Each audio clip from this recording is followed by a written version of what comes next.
യാതൊക്കെ ആർജവുമില്ലാത്ത കഴിവുകേടിന് ഒഡാസിറ്റിക്ക് ഒരു കമാൻഡുമില്ലാത്ത ഹൈക്കമാൻഡ് സാറന്മാരെ നമോവാകം 4 നാൾ കൊണ്ട് നാട്ടുകാരെ വെറുപ്പിക്കുന്ന പണി കണ്ട പ്രവർത്തകൻ 4 മുദ്രാവാക്യം വിളിച്ചപ്പോൾ അങ്ങ് മേലാവിൽ പ്രചണ്ഡരോഷത്തിന് വാളക്കുറ്റികൾ കത്തലാണ്. അച്ചടക്കത്തിന്റെ വാൾമുന കഷ്ടപ്പെട്ടവരെ കഴിവേറ്റിക്കളയുമെന്നാണ് ഇൻഡാസ്.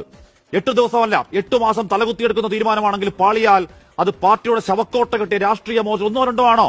ബീമാരോ സംസ്ഥാനങ്ങൾ, രാജസ്ഥാനും മധ്യപ്രദേശും ആന്ധ്രയും പഞ്ചാബും.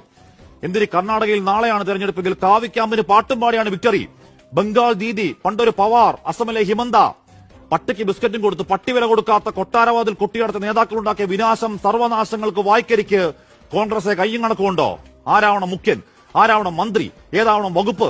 തിട്ടൂരമർക്കുന്ന BJP-കാരനോട് വെള്ളാപ്പള്ളിയോട് അതുപോലെ താനാരാടോ എന്ന് കമാന്ന് മിണ്ടാൻ ആർജവുമില്ലാത്തൊരു MLA കൂടപ്പണിയെടുത്ത ലീഗിന്റെ മണ്ടക്കോട്ടാണ് പൊങ്കാല. നാറ്റപ്പണിക്കിടെ വേറൊരു MLA വക ആസ്ഥാനത്ത് ഉളുപ്പില്ലാത്ത ഫിലോസഫി. അത് ജനാധിപത്യത്തിന്റെ മഹാസൗന്ദര്യമാണത്രേ. മാങ്ങാത്തൊലി. വോട്ടർമാരെ ഇമാതിരി കളിയാക്കലാണെങ്കിൽ, മഹാവിജയത്തിന് മുകളിൽ മൂത്രമൊഴിക്കുന്ന പണിയാണെങ്കിൽ കാത്തിരുന്ന് കവളമടൽ വെട്ടാൻ ജയിപ്പിച്ചവർക്ക് തോൽപ്പിക്കാനും അറിയാം. കാലയെ വാരി തൂക്കി താഴെ അടിക്കുമെന്നത് മാറ്റർ ഓഫ് ടൈമാണ്. മേൽക്കമാൻ തമ്പ്രാക്കളെ ഓർത്തുവെച്ചോ?